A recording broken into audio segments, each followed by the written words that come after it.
नमस्कार, इस वीडियो में आपका स्वागत है। आज हम परमाणु संरचना से संबंधित परमाणु का प्रथम मॉडल थॉम्सन का परमाणु मॉडल जानेंगे। तत्पश्चात हम थॉम्सन के परमाणु मॉडल के दोष या कमियों पर भी चर्चा करेंगे।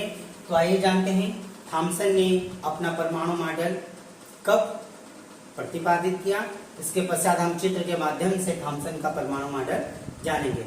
तो यह मॉडल सन 1898 में कब प्रस्तावित किया? 1898 में जे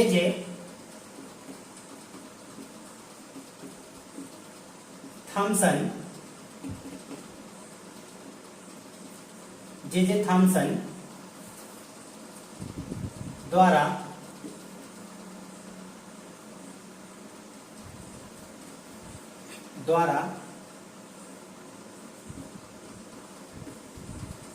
प्रतिपादित किया गया। तो थॉम्सन ने अपना परमाणु मॉडल 1898 में प्रतिपादित किया। तो हम कह सकते हैं यह मॉडल अर्थात थॉम्सन ने अपना परमाणु मॉडल 1898 में प्रतिपादित किया। आइए हम चित्र के माध्यम से जाने। तो थॉम्सन के अनुसार परमाणु एक धनावेशित गोला होता है। इस प्रकार से हम चित्र के माध्यम से जाने। परमाणु एक धनावेशित गोला होता है। धनावेशित गोला।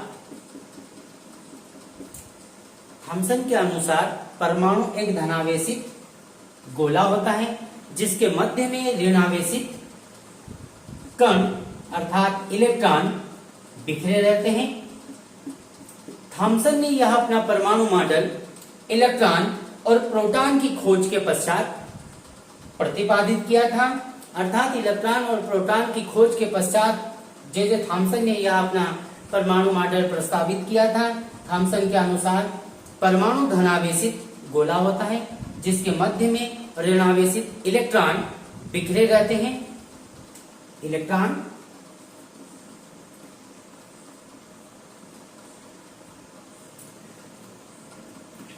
थॉम्सन ने इस मॉडल की परिकल्पना ब्रिटेन की प्रमुख डिश प्लम पुडिंग से की। इसलिए इस मॉडल को या थॉम्सन के परमाणु मॉडल को प्लम पुडिंग मॉडल भी कहते हैं। पुनः जानें, थॉम्सन ने अपने मॉडल की परिकल्पना ब्रिटेन की प्रमुख डिश प्लम पुडिंग से की। इसलिए थॉम्सन के परमाणु मॉडल को प्लम पुडिंग मॉडल भी कहते हैं। आइए थॉम्सन के परमाणु मॉडल के दोष या कमियों पर चर्चा करें।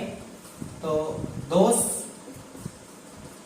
तो इस मॉडल के कौन कौन से ऐसे दोष हैं जो सिर्फ ऐतिहासिक महत्व का रह गया है। तो प्रथम दोष, इस मॉडल के द्वारा हाइड्रोजन के स्पेक्ट्रम की व्याख्या नहीं होती। अर्थात थॉम्सन का परमाणु मॉडल हाइड्रोजन के स्पेक्ट्रम की व्याख्या नहीं कर पाता। प्रथम दोष। दूसरा, यह रदरफोर्ड के अल्फा किरण प्रकीर्णन प्रयोग की व्याख्या नहीं कर पाता। पुनः तीसरा दोष इस प्रकार से कि धनावेश के बीच में ऋणावेशित कण किस प्रकार से एक दूसरे को उदासीन करते हैं, इस बिंदु की व्याख्या ये नहीं कर पाता है। इसीलिए सिर्फ यह ऐतिहासिक महत्व का बनकर रह गया। तो इस प्रकार से थॉम्सन के परमाणु मॉडल के दोष हैं। इस प्रकार से थॉम्सन के परमाणु मॉडल के कई दोष हैं। कई दोष होने के कारण ये मॉडल सिर्फ ऐतिहासिक महत्व का रह गया है। इसके पश्चात हम रदरफोर्ड के परमाणु मॉडल की चर्चा करेंगे।